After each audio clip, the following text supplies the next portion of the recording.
दर्शन शब्द भारतीय परंपरा ने गढ़ा और दर्शन शब्द का जो मूल शब्द है वो दृश्य धातु से बना है। और दृश्य धातु का मतलब है कि देखने की क्रिया, देखना।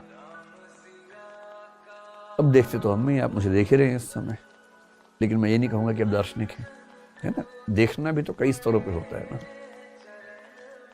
जैसे इमोशनल इंटेलिजेंस की दुनिया में हम कहते हैं अक्सर कि आप किसी को देखें और एक सपाट तरीके से देखें और दूसरा देख के भांप सकें कि उसके मन में क्या चल रहा है। देखा तो दोनों ने, पर एक केवल देख पाया, दूसरा महसूस कर पाया। कोई हंस रहा हो तो उस पर एक शायर हुए दुष्यंत कुमार, आपने सुना होगा, बड़े प्रसिद्ध शायर है, हिंदी के सबसे प्रसिद्ध शायर है। एक शेर लिख के गए, सिर्फ शायर देखता है कह कहों की असलियत। कह कहा समझते हैं, ठहाका। सिर्फ शायर देखता है कह कहों की असलियत, हर किसी के पास तो वैसी नजर होती नहीं। अगर चार लोग ठहाके लगा रहे हो ना, तो केवल शायर ही देख पाता है कि कितने असली हैं और कितने लोग अपना गम छिपा रहे हैं। तुम इतना जो मुस्कुरा रहे हो, क्या गम है जिसको छिपा रहे हो। एक तो ये दर्शन है कि आप वो देख पाए जो बाकी लोग नहीं देख पाए। पर ये जो दर्शन है ना, इमोशंस को देख पाना, ये इमोशनल इंटेलिजेंस कहलाता है। हम उसकी बात आज नहीं कर रहे हैं। हम बात कर रहे हैं कि संसार के बारे में और तमाम चीजों के बारे में। कुछ ऐसा देख पाना जो सामान्य नजर से दिखाई नहीं पड़ता। और इसलिए आपने एक शब्द शायद कभी सुना होगा। एक तो आपने सुना है कि हमारे पास आंखें हैं, आंखों के लिए संस्कृत में एक शब्द चलता है चक्षु। सुना है आपने चक्षु शब्द? आपने एक शब्द और सुना होगा, और वो शब्द है ज्ञान चक्षु। और कई बार लोग बोलते हैं कि आज मेरे ज्ञान चक्षु खुल गए। बहुत मुहावरा है, आम भाषा में चलता है। ज्ञान चक्षु बोलते हैं, कहीं कहीं प्रज्ञा चक्षु बोलते हैं। प्रज्ञा बुद्धि का सर्वोच्च स्तर माना जाता है फिलॉसफी में। कहीं कहीं एक शब्द चलता है दिव्य चक्षु, कि आज दिव्य चक्षु खुल गए, यानी कि अब मैं कुछ ऐसा देख पा रहा हूं जो पहले दिखता नहीं था। ऐसा होता है। जब तक हम गहराई में उतरते नहीं, हमको लगता कोई गहराई है ही नहीं दुनिया में। उतरने के बाद ही समझ में आता है।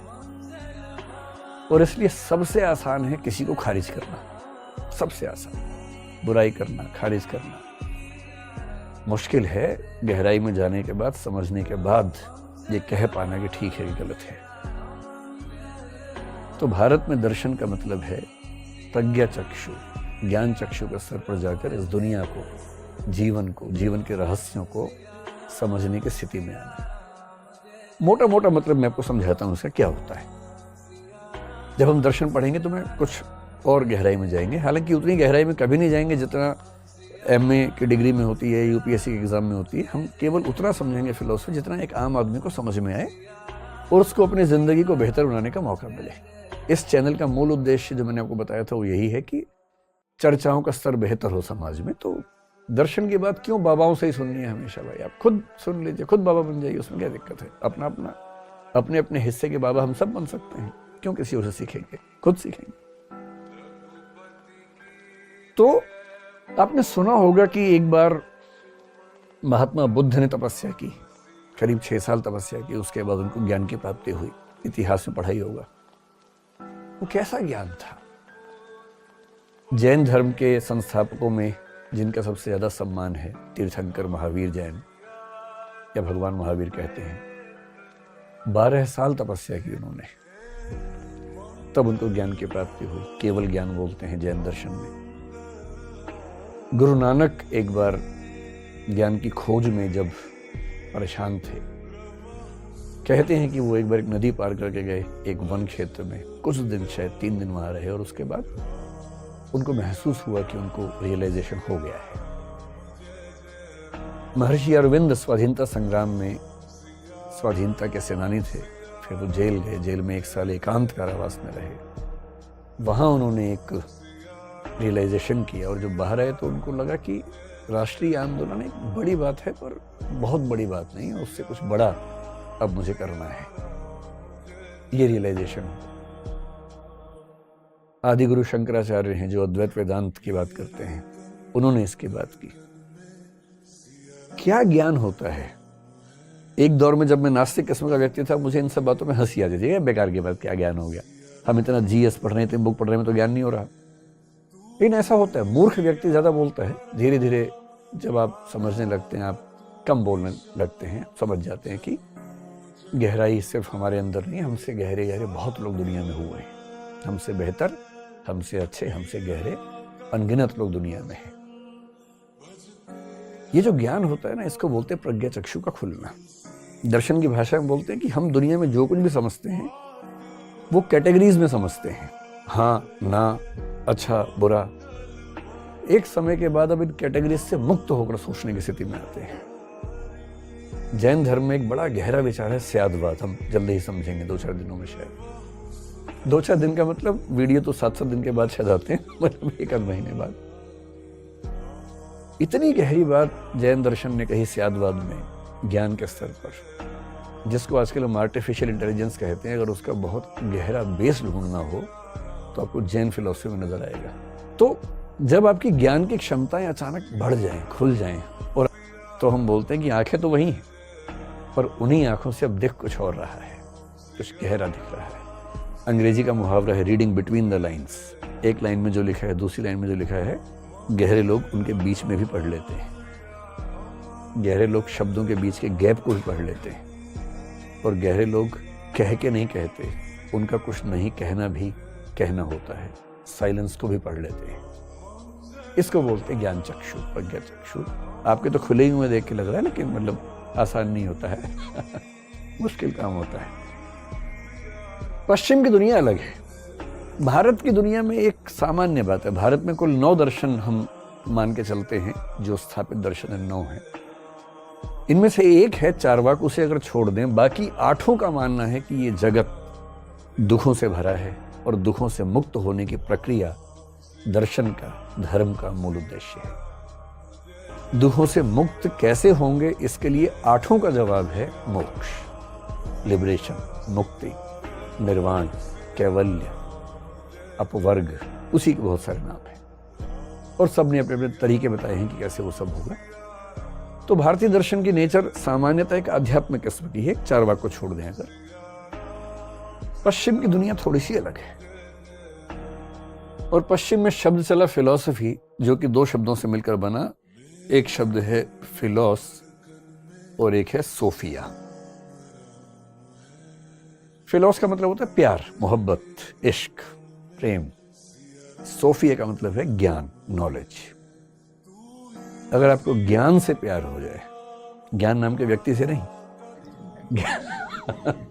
ज्ञान से प्यार हो जाए, विजडम, और ये जो ज्ञान होता है ना, इस ज्ञान के लिए नॉलेज बहुत हल्का शब्द है, ये विजडम है।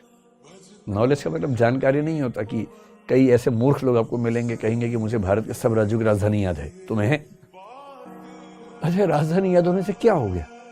है तो ठीक, अच्छी बात है, आपकी मेमोरी अच्छी है, तारीफ कीजिए उसकी। कुछ लोगों को दुनिया के हर देश की राजधानी याद है, उनकी मुद्राएं भी याद हैं, और कुछ बच्चों के साथ भी ऐसा होता है, वो टीवी में भी आ जाते हैं, और उसके ऐसा एक बच्चा दिख जाए टीवी में, बाकी हर घर में बच्चा पिटता है फिर उसके बाद। जबकि अगर मुझे सारे देशों की राजधानी याद है तो इससे क्या हुआ? राजधानी वही की वही रही उसके बाद भी, इससे क्या हुआ? सिर्फ इतना साबित हुआ कि मेरी मेमोरी अच्छी है, मैं एक अच्छा तोता हूँ, एक अच्छी मेमोरी है। मेमोरी अच्छा होना बुरी बात नहीं है, पर मेमोरी का मिसयूज करना बुरी बात है, और ये एक लेवल के बाद मिसयूज ऑफ मेमोरी है। अरे मेमोरी है, कुछ बढ़िया चीजें याद कीजिए, राजधानियों से क्या होगा? और 1000 बढ़िया चीजें हो सकती हैं याद करने की, उन पे गौर करना चाहिए। तो मेमोरी नहीं, विजडम, और विजडम का मतलब है विवेक, समझदारी, सही और गलत में अंतर कर पाने की क्षमता, इसको बोलते हैं विजडम या विवेक। और जिस व्यक्ति के अंदर विवेक होता है ना, वो आमतौर पर विनम्र हो ही जाता है। भारतीय परंपरा में कहा गया विद्या ददाति विनयम। अगर विद्या सच में है तो आप विनम्र हो ही जाएंगे। और पश्चिम में तो सुकरात ने कहा, सुकरात से लोगों ने कहा कि आप बहुत बड़े ज्ञानी हैं। सुकरात ने कहा कि बहुत कम लोग जानते हैं कि वो बहुत कम जानते हैं, तो मैं उनमें से एक हूं। और जानना यही है कि मैं नहीं जानता हूं, यही तो जानना है। ये ज्ञानी व्यक्ति का लक्षण है। और मूर्ख का लक्षण क्या है? I know everything. ये मूर्ख का पहला लक्षण है इसलिए कॉन्फिडेंस मूर्खों में ज़्यादा होता है।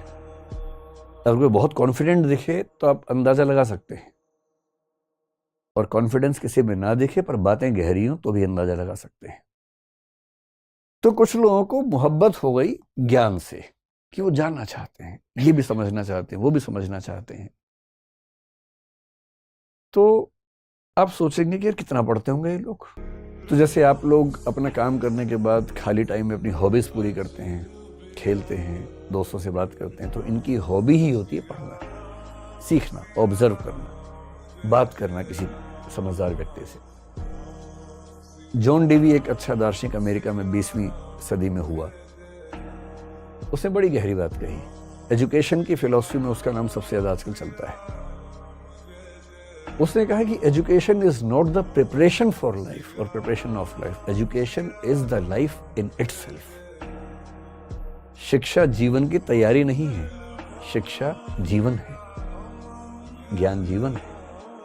एक समझदार व्यक्ति बनने की प्रक्रिया में लगातार रहना, इससे बढ़िया जीवन क्या हो सकता है। और ऐसे लोग होते हैं जिनको जानने का इतना शौक है, कभी कोई किताब लेके बैठ गए, कभी कोई किताब लेके बैठ गए, और रोज कुछ जानना चाह रहे हैं। कुछ के मन में आ रहा है कि मैं ये खा लूँ, मैं वो खा लूँ, कुछ के मन में आ रहा है कि मैं ये जान लूँ, मैं वो जान लूँ। तो यदि किसी को ज्ञान से, पढ़ाई से, चिंतन से, मनन से, सीखने से, ऑब्जर्व करने से, जानने से मोहब्बत होने लगे, तो समझ जाइए कि वो व्यक्ति फिलॉसफी की राह पे चल पड़ा है। और फिलोसफर्स अलग होते हैं, दाढ़ी बढ़ जाती है आमतौर पे, कपड़े अलग किस्म के हो जाते हैं, लोग घबराने लगते हैं उनसे, पर बड़े गहरे लोग होते हैं। तो उस गहराई तक कैसे ये यात्रा हुई, उसको थोड़ा सा समझने का प्रयास करेंगे।